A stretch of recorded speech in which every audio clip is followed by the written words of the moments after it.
দিন দিন আমাদের জীবনকে সহজ করার জন্য, মানুষকে বিপদের হাত থেকে রক্ষা করার জন্য, দেশকে সুরক্ষা দেওয়ার জন্য, ধনী মানুষদের শখ পূরণের জন্য, নেতা মন্ত্রীদের সময় বাঁচানোর জন্য হেলিকপ্টারের ব্যবহার দিন দিন বেড়েই চলেছে। কিন্তু আপনি তো ভাবতে পারেন, আকাশপথে ওড়ার জন্য তো প্লেন আছে, তাহলে হেলিকপ্টারের ব্যবহার কেন? বা হেলিকপ্টার এত ছোট, তাও কিভাবে ওড়ে? হেলিকপ্টারের সাহায্যে কিভাবে যুদ্ধ করা যায়? কিভাবে এদিক ওদিক উড়ে বেড়ানো যায়? হেলিকপ্টারের ইঞ্জিন কিভাবে কাজ করে? কিভাবে বিভিন্ন মানুষকে বিপদের হাত থেকে উদ্ধার করে? এই সমস্ত কিছুর উত্তর আপনি এই ভিডিও। তো চলুন প্রথমে আমরা জানবো প্লেন থাকতে হেলিকপ্টারের ব্যবহার কেন করা হয়, তারপর আমরা হেলিকপ্টারের বিভিন্ন পার্টস বা কিভাবে কাজ করে না করে হেলিকপ্টার সেই সমস্ত কিছু জানবো। দেখুন, প্রথম কারণ হলো প্লেনকে ওড়ার জন্য বা টেক অফের জন্য অনেক লম্বা রাস্তার দরকার হয়, যার মধ্যে প্লেন স্পিডে গিয়ে উড়তে পারে। আবার আকাশ থেকে নিচে নামার জন্য মানে ল্যান্ডিং এর জন্য রানওয়ে যায়, তাছাড়া নামতে পারে না। কিন্তু হেলিকপ্টার একদম কম জায়গার মধ্যেও একদম সোজাসুজি টেক অফ এবং ল্যান্ডিং করতে পারে, যেখানে প্লেন পৌঁছাতেও পারে না, কারণ কোনো বড় রানওয়ের দরকার হয় না হেলিকপ্টারের জন্য। তাই হেলিকপ্টার যে কোনো স্থানে চলে যেতে পারে, সে যতই প্রত্যন্ত অঞ্চল হোক না কেন। হেলিকপ্টার পাহাড় বা রুক্ষ সমুদ্রের মতো দুর্গম জায়গায় লোকেদের উদ্ধার করে আনতে পারে, যেখানে অন্য কোনো যানবাহন পৌঁছাতে পারে না। হেলিকপ্টার এক জায়গাতে স্থিরভাবে উড়ে থাকতে পারে, যার ফলে উদ্ধার কার্য হয় এবং বিভিন্ন দুর্যোগ এরিয়াতে ত্রাণ পৌঁছাতেও কাজে লাগে এবং যুদ্ধ করতেও সক্ষম হয় সেই সব জায়গাতে স্থির থেকে। তবে হেলিকপ্টার ওড়ার জন্য নির্দিষ্ট কোনো পথ থাকে না, কারণ কম উচ্চতায় হেলিকপ্টার ওড়ে এবং হেলিকপ্টার স্পিডেও কিন্তু নর্মাল যানবাহন থেকে অনেক বেশি, ফলে তাড়াতাড়ি কোনো জায়গাতে পৌঁছানোর জন্য অনেকে হেলিকপ্টার ব্যবহার করে, তাই নেতা মন্ত্রীরা বিশেষ করে বেশি ব্যবহার করে। তো চলুন এবার আমরা জেনে নেবো হেলিকপ্টারের বিভিন্ন পার্টস গুলো কি। আর আজকে আমরা কথা বলবো পেভক হেলিকপ্টার নিয়ে, যেটা মেনলি সাধারণত সৈনিকরা ব্যবহার করে, মানে যারা উড়ে উড়ে আকাশে যুদ্ধ করে, যাদেরকে বায়ুসেনা বলা হয়। এই হেলিকপ্টারটা বানানো হয়েছিল বিভিন্ন জায়গাতে যুদ্ধ হচ্ছে কিনা সেটাকে একদম ওপর থেকে দেখার জন্য, আর কোনো যুদ্ধে যদি কোনো মানুষজন আটকে থাকে বা কোনো মানুষ যদি কোথাও ফেসে থাকে, তাদেরকে উদ্ধার করার জন্য স্পেশালি এই হেলিকপ্টারটা বানানো হয়েছিল। এই পেভক 17 ফুট উঁচু এবং 65 ফুট লম্বা। হেলিকপ্টারের এই ব্লেডের পোর্শনকে রোটার্স বলা হয়। এই টোটালটাকে বলা হয় হেলিকপ্টারের বডি, এবং সামনের দিকে ককপিট এবং ককপিটের পিছনের অংশটাকে বলা হচ্ছে কেবিন। আর একদম পিছনে হেলিকপ্টারের স্টেবিলাইজার থাকে, আর তার সামনে এখানে তেল ট্যাঙ্ক থাকে। আর এই হেলিকপ্টারে দুভাবে জ্বালানি তেল ভরা যায়, যখন হেলিকপ্টার মাটিতে থাকে তখন, আর যখন আকাশে উড়ে তখনও এই পেভক জ্বালানি তেল ভরতে সক্ষম হয়। কিছু কিছু পরিস্থিতিতে যখন তাড়াতাড়ি নেমে আসতে পারবে না বা কোনো একটা মিশন কমপ্লিট করতে হবে, তখন কিন্তু আকাশে উড়তে উড়তেই তেল ভরে নেয়। তখন এই লম্বা সুরের মতো নোজলটা দেখতে পাচ্ছেন, এর সাহায্যে তেল ভরতে পারে, যাকে এয়ার রিফিউলিং প্রপ বলা হয়। এটা একটা তেল বোঝাই করা বিমানের পিছনে উড়ে, আর এই বিমানের আলাদা রিফিউলিং পড থাকে। তেল ভরার কানেকশন পডের থেকে বেরোয়, আর পেভক পিছন থেকে উড়ে এসে কানেকশন পডের সাথে যুক্ত হয় পেভকের এয়ার রিফিউলিং প্রপ নোজল। আর এইভাবে উড়তে উড়তে মাঝ আকাশে তেল ভরা যায়। এই বিমান একসঙ্গে দুটো হেলিকপ্টারে জ্বালানি তেল ভরতে পারে। আবার কখনো কখনো পেভকের ওজন বেশি বা তেল অতিরিক্ত হয়ে গেলে পেভককে ফুয়েল ড্যাম্পিং টিউবের সাহায্যে তেলকে বাইরে বার করে দিতে হয়। যদিও ইন জেনারেল এটা হয় না, তাও এই সিস্টেম তৈরি করা আছে। এই হেলিকপ্টারের একদম সামনে মিসাইল ওয়ার্নিং সেন্সর থাকে, যাতে আগে থেকে বোঝা যায় কেউ মিসাইল অ্যাটাক করছে কিনা বা করার সিদ্ধান্ত নিচ্ছে কিনা এই হেলিকপ্টারের উপর। এর ঠিক নিচে রাডার ওয়ার্নিং রিসিভার থাকে, যাতে বোঝা যায় শত্রুদের রাডারে এই হেলিকপ্টার ধরা পড়েছে কিনা। হেলিকপ্টারের একদম সামনে রেডিও কম্পার্টমেন্ট থাকে, যার সাহায্যে কমিউনিকেশন করা যায় বিভিন্ন জায়গা থেকে বা নিচে থাকা যারা কন্ট্রোল করে হেলিকপ্টারকে তাদের সাথে। নিচের দিকের এই অংশে কালার ওয়েদার রেডার থাকে, যার সাহায্যে ওয়েদার সম্পর্কে জানা যায়। সামনের দিকে ঠিক নিচে ফরওয়ার্ড লুকিং ইনফ্রারেড ক্যামেরা থাকে, যার সাহায্যে রাত্রিবেলায় প্লেনের বাইরে কি আছে না আছে দেখা যায়। বডির একদম নিচে লার্স বা LARS অ্যান্টেনা থাকে, যেটা light weight airborne recovery system. এর ব্যবহার নিচে বেঁচে থাকা লোকেদের সাহায্যের জন্য কাজে লাগে। ককপিটের ভেতরে পাইলট এবং অ্যাসিস্ট্যান্ট পাইলটের সিট থাকে, ওপরে এবং নিচে দরজা থাকে। ককপিটের ভেতরে কালেকটিভ সাইকেলিক এবং টেল রোটার প্যাডেল থাকে, যার সাহায্যে হেলিকপ্টারকে কন্ট্রোল করা হয়। পেভকের দুই পাশে বন্দুক দেয়া থাকে। এই পেভকে GAV-2 মিনিগান থাকে, যেগুলোকে চালানোর জন্য দুজন সৈনিক থাকে। আর গোলা বারুদ রাখার আলাদা বক্স থাকে চেনের মাধ্যমে, যেটা বন্দুকের থেকে কানেকশন থাকে। এই বন্দুক প্রতি মিনিটে 4000 গুলি চালাতে পারে দুই সাইড থেকে, মানে ভাবতে পারছেন কতটা শক্তিশালী। আর এই কেবিনে প্রবেশ করার জন্য সাইড স্লাইডিং দরজা খোলা হয়। কেবিনের ভেতরে ছাদে ফায়ার্স বার থাকে, মানে এই রড হেলিকপ্টার থেকে সহজে বাইরের দিকে বার হতে পারে। তারপর তাতে মোটা দড়ি বেঁধে দেওয়া হয় এবং সেই দড়ি বেয়ে সৈন্যরা কিন্তু সহজেই নিচের দিকে নামতে পারে, যেখানে পেভক ল্যান্ডিং করতে সক্ষম হয় না। এছাড়াও হেলিকপ্টারের ছাদের বাইরে দিয়ে হাইড্রোলিক হোয়েস্ট থাকে, ফলে হোয়েস্ট থেকে দড়ি নিচে নামতে পারে। আবার হোয়েস্টের সাহায্যে দড়িকে গুটিয়ে নিয়ে উপর দিকেও নিয়ে আসতে যায়। এটা সাধারণত যুদ্ধে বেঁচে থাকা সৈনিকদের উপরের দিকে টেনে উদ্ধার করতে সক্ষম হয়। আর এই দড়িটা প্রায় 200 ফুট লম্বা হয় আর 275 কিলো ওয়েট তুলতে সক্ষম হয়। দেখুন পিছনের দিকে দুই সাইডে চ্যাপ এন্ড ফ্লেয়ার বাকেটস থাকে। ফ্লেয়ার বাকেটস গুলো সামনের দিকে মুখ করে থাকে। হেলিকপ্টারের সামনে আরো দুটো লাগানো থাকে। এগুলো থেকে আগুনের গোলা ফুলঝুরির মতো বেরোয়। এর কাজ হলে অনেক মিসাইল আকাশে উড়ে বেড়ানো হেলিকপ্টারকে ধ্বংস করে দেয়। আর মিসাইল গুলো গরম জিনিসকে সেন্স করতে সক্ষম হয় এবং টার্গেট করে। ফলে এই হেলিকপ্টার চারদিকে ফুলঝুরির মতো গরম টুকরো ফেলে দেয়, যাতে মিসাইল গুলো সঠিকভাবে এই হেলিকপ্টারকে বুঝতে না পারে বা ফিক্স কোনো টার্গেট করতে না পারে। কারণ একসাথে যখন মিসাইল টার্গেট করবে অনেকগুলো তো এরকম আগুনের গোলা পাবে, তাই এ কিন্তু নিজেকে বাঁচাতে পারবে এই হেলিকপ্টার। আর চ্যাপ বাকেটস উপরের দিকে মুখ করে থাকে। এগুলো ধাতুর ছোট টুকরো পিছনের ব্লেডের দিকে ছুড়ে, যার ফলে চ্যাফের মেঘ তৈরি হয়। এটা হালকা ধোয়ার মতো দেখতে হয়। এর উদ্দেশ্য হলো শত্রুদের রাডারকে সঠিকভাবে বুঝতে না দেওয়া। হেলিকপ্টারের গায়ে সিঁড়ির গর্ত থাকে, যাতে সহজেই হেলিকপ্টারের ওপরে ওঠা যায়। এই হেলিকপ্টারে দুটো টার্বো ইঞ্জিন থাকে, T701C ইঞ্জিন। সব হেলিকপ্টারে কিন্তু টার্বো ইঞ্জিনই থাকে। এই টার্বো শ্যাফট ইঞ্জিন সামনের দিক থেকে হাওয়া নেয়, তারপর কম্প্রেসারে সংকুচিত হয়ে গরম হয় এবং তারপর এর মধ্যে জ্বালানি তেল দেওয়া হয়। ফলে ইঞ্জিনের শ্যাফট ঘুরতে থাকে। আর ইঞ্জিনের শ্যাফটের সাহায্যে বিভেল গিয়ারের মাধ্যমে কিন্তু রোটরের শ্যাফট এবং পিছন দিকে থাকা টেল রোটরের শ্যাফটও কিন্তু ঘুরতে থাকে। আর বডির উপরের মাঝখানে APU ইউনিট অর্থাৎ অক্সিলারি পাওয়ার ইউনিট থাকে, যার সাহায্যে টার্বো শ্যাফট ইঞ্জিনকে স্টার্ট করা হয়। মানে আপনি বলতে পারেন হেলিকপ্টারকে এই APU সাহায্যেই কিন্তু স্টার্ট করা হয়। হেলিকপ্টারের একদম উপরের মাঝখানে রোটার্স থাকে। এখানে পাখার মতো ব্লেড থাকে যেগুলো ঘুরতে থাকে, আর এর সাহায্যে হেলিকপ্টার উপর দিকে উঠতে পারে। আর এটাই সব থেকে বেশি গুরুত্বপূর্ণ জিনিস হেলিকপ্টারের। তো চলুন এটা কিভাবে কাজ করে জেনে নিই। দেখুন হেলিকপ্টারের তো নিজস্ব একটা ওজন আছে, ভর আছে বা মাধ্যাকর্ষণ বল আছে, তার জন্যই তো হেলিকপ্টার মাটির উপর দাঁড়িয়ে আছে। কিন্তু এত ভারী হেলিকপ্টারকে উড়ানোর জন্য উপর দিকে তো ফোর্স চাই, মানে ঠেলতে হবে, মানে লিফট করতে হবে। তার জন্য হেলিকপ্টারের ওজনের থেকে উপর দিকে যে লিফট ফোর্সের পরিমাণ হবে সেটা অনেক বেশি হতে হবে। কিন্তু এই লিফট ফোর্সটা কি বা কিভাবে তৈরি হয়, তো চলুন সেটা আগে আমাদের জানতে হবে। দেখুন এই যে চারটে পাখা মোটামুটি 260 RPM এ টার্বো শ্যাফট ইঞ্জিনের সাহায্যে ঘুরতে থাকে। কিন্তু এই হেলিকপ্টারের ব্লেড গুলো যদি নর্মাল ব্লেড হয় আর যদি স্পিডে ঘুরে তাহলে কিন্তু কিছুই হবে না, শুধু হাওয়া খাওয়া ছাড়া আর কিচ্ছু হবে না। যে ব্লেড গুলো লাগানো থাকে এগুলো অ্যারোডাইনামিক শেপের ব্লেড হয়, আর এই আকারটা কি অ্যারোডাইনামিক বলা হয়। কিন্তু এই শেপের স্পেশালিটি কি সেটা দেখুন। দেখুন ব্লেড গুলো শেপ কিন্তু এরকম হয়, ব্লেডের নিচের দিকটা আর উপরের দিকটা এরকম বেঁকা হয়। ফলে সামনের দিক থেকে আসা হাওয়া বা বাতাস দেখুন ব্লেডের নিচে এসে জোরসে ধাক্কা মারছে, ফলে প্রেসার কিন্তু নিচের দিকে বাড়ছে। আর একই রকম ভাবে ব্লেডের উপরটা দেখুন হাওয়া সোজা স্লিপ কেটে বেরিয়ে যাচ্ছে। আর এই বাঁকা পোর্শনের উপরটা আবার দেখুন একটা গ্যাপ তৈরি হচ্ছে, যেখানে কিন্তু হাওয়া স্লিপ কেটে বেরিয়ে যাচ্ছে। ফলে উপরের পোর্শনে কিন্তু অটোমেটিক এই জায়গাটাতে প্রেসার কম হয়ে যাচ্ছে। তাহলে ব্যাপারটা দেখুন, সামনের দিক থেকে আসা হাওয়া পিছনে এই তলাতে ধাক্কা মারছে আর উপরে প্রেসার কম হচ্ছে, মানে উপরে প্রেসার কমে যাচ্ছে আর নিচে প্রেসার বেড়ে গেছে। মানে অটোমেটিক উপর দিকে ওড়ার ফোর্স কিন্তু বেশি পাচ্ছে, মানে যেন নিচ থেকে কেউ উপর দিকে ঠেলছে একে ওড়ার জন্য। আর এটাকে লিফট ফোর্স বলা হচ্ছে। আর এটাই অ্যারোডাইনামিক শেপের ফায়দা। এটাকে এয়ারফয়েল টেকনোলজিও কিন্তু বলা হয়।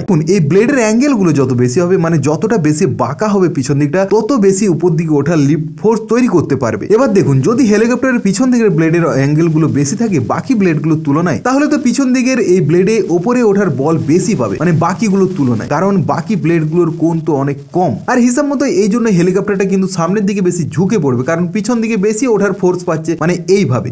আর প্রত্যেকটা ব্লেড যখন পিছনের দিকে আসবে তখন সেই ব্লেডের অ্যাঙ্গেলগুলো অটোমেটিক দেখুন বেড়ে যাচ্ছে, মানে কোণটা বেড়ে যাচ্ছে। মানে ব্লেডগুলো রানিং অবস্থাতেই কিন্তু ঘুরতে ঘুরতে নিজেদের কোণ পরিবর্তন করছে। আর এটাই হলো হেলিকপ্টারের স্পেশালিটি। কিন্তু এই ব্লেডগুলো ঘুরতে ঘুরতে কিভাবে কোণ পরিবর্তন করছে, এই অসম্ভব জটিল ব্যাপারটাকে খুব সহজেই করা যায় সোয়াস প্লেটের মাধ্যমে। এই সোয়াস প্লেট অ্যাসেম্বলিটা ভালো করে বুঝুন। এখানে দুটো সোয়াস প্লেটকে একটা বিয়ারিং এর মাধ্যমে যুক্ত করা থাকে। নিচের সোয়াস প্লেটটা স্থির থাকে আর উপরের সোয়াস প্লেটটা নিচের সোয়াস প্লেটের মতো সমান্তরাল ভাবে ঘুরতে থাকে। নিচের সোয়াস প্লেটকে উপরের দিকে, নিচের দিকে, বাম দিকে, ডান দিকে বা এক সাইডে আপ এক সাইডে ডাউন, এইভাবে সোয়াস প্লেটকে হাইড্রোলিক সাপোর্টের সাহায্যে পরিবর্তন করা যায়। আর এর সাথে সাথে উপরের সোয়াস প্লেটটাও নিচের সোয়াস প্লেট অনুযায়ী কিন্তু পরিবর্তন হয়ে যায়। আর উপরের সোয়াস প্লেটের অ্যাঙ্গেল পরিবর্তন করে সোয়াস প্লেটের সাথে রড দিয়ে যুক্ত থাকা ব্লেডগুলোর অ্যাঙ্গেলও কিন্তু পরিবর্তন করা যায়। আর এইভাবেই কিন্তু প্রত্যেকটা ব্লেডকে আলাদা আলাদা কোণে একই সাথে ঘোরানো সম্ভব হয়। মানে পিছন দিকের ব্লেডের কোণগুলো একটু বেশি, সাইড দিকের কোণগুলো একটু কম, এইভাবেই কিন্তু হেলিকপ্টারকে ঘোরানো হয়। আর এটাই হচ্ছে হেলিকপ্টারের স্পেশালিটি। তো চলুন এবার আমরা জানবো হেলিকপ্টারকে কিভাবে বিভিন্ন দিকে ঘোরানো যায়, সামনে, পিছনে এবং আগে পরে নিয়ে যাওয়া যায়। মানে এক কথায় বলতে পারেন হেলিকপ্টারকে কিভাবে কন্ট্রোল করা হয় সেই নিয়ে এখন জানবো। তবে এটাও একটা মজার ব্যাপার, এটা নর্মাল ব্যাপার থেকে একটু আলাদা এবং একটু জটিল। কিছুক্ষণ আগে আমি আপনাদেরকে বলেছি হেলিকপ্টারের ডানার মানে ব্লেডের পিছন দিকে যদি লিফট ফোর্স বেশি দেওয়া হয় পিছন দিকে ডানাতে, তাহলে হেলিকপ্টারটা হিসাব মতো সামনের দিকে হেলে যাওয়ার কথা, কিন্তু এটা হয় না।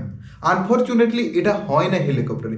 এটা হেলিকপ্টারে শুধু না, যে কোনো রোটেটিং বস্তুতে এটা হয় না। মানে ব্যাপারটা হচ্ছে যদি আপনি হেলিকপ্টারের পিছন দিকে লিফট ফোর্স দেন না, তাহলে হেলিকপ্টারটা এইদিকে বেঁকে যাবে, মানে এখানে ফোর্স দিলেন এইভাবে হেলে যাবে। মানে এটা কিভাবে সম্ভব দেখুন, মানে ব্যাপারটা হচ্ছে আপনি এখানে পিছন দিকে ফোর্স দিচ্ছেন, ফোর্সটা এদিকে হিসাব মতো ঘুরে যাচ্ছে, তারপর এদিকে হেলে যাচ্ছে, এটাই হিসাব মতো হচ্ছে। আর এটাই হয়, কিন্তু কেন হয়? কারণ দেখুন, একটা রোটেটিং জিনিস যখন কন্টিনিউয়াসলি ঘুরছে, সে তো একটা নিজস্ব স্পিডে একটা ঘুরছে, মানে এই সাইডে যখন ঘুরছে সে তো নিজস্ব ফোর্সে একটা ঘুরছে। আপনি যদি এখান থেকে তাকে ডিস্টার্ব করেন, সে এই পথে ঘুরছে, এইরকম করে ঘুরছে, আপনি যদি এখানটাতে তাকে ডিস্টার্ব করেন, সে তো সঙ্গে সঙ্গে এই ফোর্সটাকেও এদিকে নিয়ে চলে যাবে, এদিকে হেলার পরিবর্তে সে এই ফোর্সটাকে এদিকে নিয়ে চলে যাবে, তারপরে এই পোর্শনটা এরকম হেলবে, এটাই হয়। আর এই অ্যাবনর্মাল ব্যাপারটাকেই বলা হয় জাইরোস্কোপিক ইফেক্ট। কিন্তু সেটা আবার কি? দেখুন, জাইরোস্কোপিক এফেক্টগুলোকে বোঝার জন্য এই ইনস্ট্রুমেন্টটা বানানো হয়েছে, তাই এর নাম জাইরোস্কোপ। দেখুন, এখানে এই ডিস্কটা একটা অ্যাক্সিসের সাপেক্ষে কন্টিনিউ ঘুরছে, কোনো দিকে কিন্তু মুভ হচ্ছে না, দেখুন একই স্পিডে ঘুরছে। কিন্তু যখনই এর উপর লোড চাপানো হচ্ছে, মানে এইভাবে যখন নিচের দিকে ফোর্স দেওয়া হচ্ছে, তখন দেখুন এটা নিচের দিকে না নেমে ডান দিকে ঘুরে যাচ্ছে, মানে ঘুরতে শুরু করছে। মানে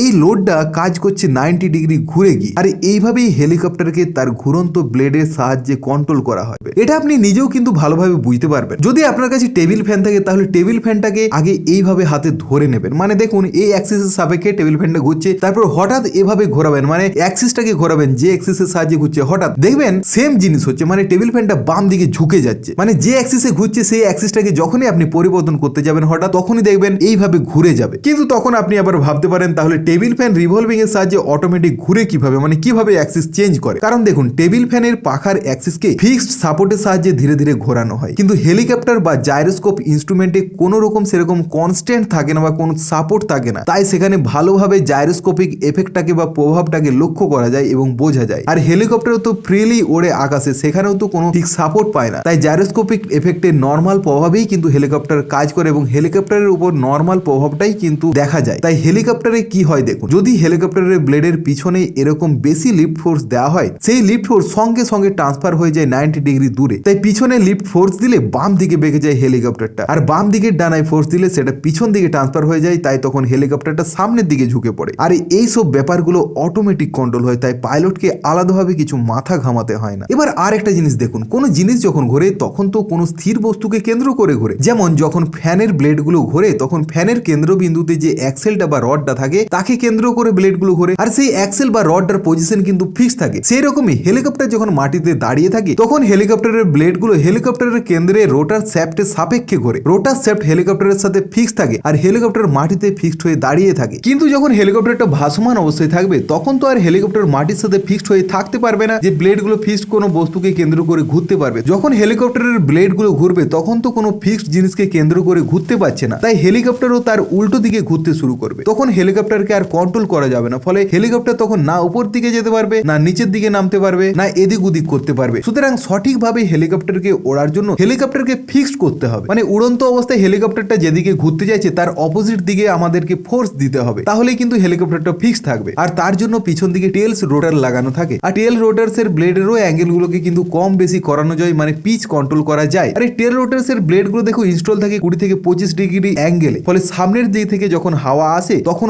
অটোমেটিক টেল রোটার্স এর ব্লেডের মধ্যেও কিন্তু কিছুটা লিফট ফোর্স তৈরি হয়, ফলে উপর দিকে ওঠার সুবিধা হয়। আর হেলিকপ্টার যেদিকে ঘুরতে চায় তার বিপরীত দিকেও কিন্তু ফোর্স তৈরি করে পরে হেলিকপ্টারকে স্থির রাখা হয় এই টেল রোটার্স ব্লেডগুলোর মাধ্যমে। তো হেলিকপ্টারকে মেনলি এত কিছু ব্লেডগুলো কিভাবে কন্ট্রোল করা হয় দেখুন, মেনলি হচ্ছে কন্ট্রোল করা হয় ককপিট থেকে। আর ককপিটের যে বিভিন্ন যে প্যাডেলগুলো আছে সেগুলো কিন্তু ডাইরেক্ট যুক্ত থাকে, মানে একদম লিঙ্ক আপ করা থাকে হেলিকপ্টারের মেন রোটার, মানে ওপরের যে পাখনাগুলো ঘোরে, আর টেল রোটার, এই দুটোর সাথে একদম কানেক্ট করা থাকে। ককপিটের ভেতরে প্রধান 3টে সুইচ থাকে বলতে পারেন, কালেকটিক, সাইকেলিক এবং টেল রোটার্স প্যাডেল। কালেকটিভের সাহায্যে কিন্তু হেলিকপ্টারকে উপর নিচে ওঠানো নামানো যায়। কালেকটিভকে উপর দিকে তুললে সোয়াস প্লেট প্রত্যেকটা ব্লেডের কোণ বা অ্যাঙ্গেলকে সমানভাবে বাড়িয়ে দেবে, ফলে প্রত্যেকটা ব্লেড সমানভাবে লিফট ফোর্স তৈরি হবে এবং হেলিকপ্টার উপর দিকে উঠবে। আর কালেকটিভকে যখন নিচের দিকে করা হবে, তখন একইভাবে সোয়াস প্লেট প্রত্যেকটা ব্লেডের অ্যাঙ্গেলকে কম করে দেবে, ফলে লিফট ফোর্স কম তৈরি হবে, কোনো কোনো সময় নাও হতে পারে, ফলে হেলিকপ্টার নিজের ভরে নিচের দিকে নেমে যাবে। আর সাইকেলিকের সাহায্যে হেলিকপ্টারকে বাম দিকে, ডান দিকে, সামনে দিকে এবং পিছন দিকে নিয়ে যাওয়া যায়। এই সাইকেলিককে পিছন দিকে করলে সোয়াস প্লেট ডান দিকে বেশি উঠে, ডান দিকের ব্লেডের অ্যাঙ্গেলকে বেশি করা হয়, যাতে লিফট ফোর্স 90 ডিগ্রি শিফট হয়ে সামনে চলে যায়, ফলে হেলিকপ্টারটা পিছন দিকে ঝুঁকে যায়। এইভাবেই সাইকেলিক কাজ করে। এটাকে সায়েন্সের ভাষায় জাইরোস্কোপিক প্রিসিশন বলা হয়। আর এই টেল রোটাস প্যাডেলের সাহায্যে হেলিকপ্টারকে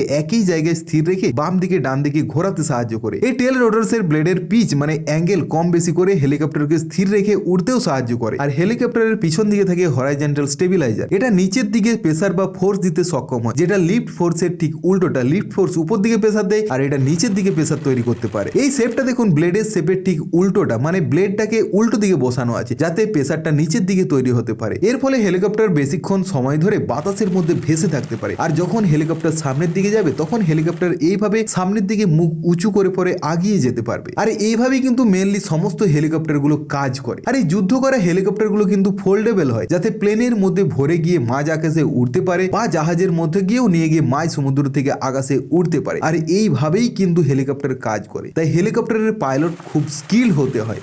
তো বন্ধুরা, এই ছিল আজকের ভিডিওটা আপনাদের কেমন লাগলো অবশ্যই কমেন্টসে জানাবেন। চ্যানেলে যদি নতুন হন এরকমই টেকনোলজিক্যাল ভিডিও এবং গুরুত্বপূর্ণ ভিডিও জানার জন্য চ্যানেলকে অবশ্যই সাবস্ক্রাইব করে রাখবেন। দেখার জন্য অসংখ্য ধন্যবাদ। ভালো থাকবেন, সুস্থ থাকবেন। এর আগের ভিডিওতে আমি দেখেছি একটা এরোপ্লেন কিভাবে কাজ করে, তার যে অ্যারোডাইনামিক শেপ সেটা কিভাবে কাজ করে, তার যে সায়েন্স, প্রত্যেকটা কথা সেখানে কিন্তু সায়েন্টিফিক্যালি লজিক্যালি বোঝানো আছে, কিন্তু সায়েন্টিফিক কোনো উচ্চারণ করা হয়নি, কারণ যাতে সাধারণ মানুষ প্রত্যেকেই বুঝতে পারে। সেই ভিডিওটা যদি না দেখছেন অবশ্যই দেখে জানাবেন কেমন হয়েছে। আর এছাড়াও আপনারা আর কি রকম ধরনের ভিডিও দেখতে চান সেটাও কমেন্ট বক্সে জানাতে ভুলবেন না। দেখার জন্য অসংখ্য ধন্যবাদ। ভালো থাকবেন, সুস্থ থাকবেন।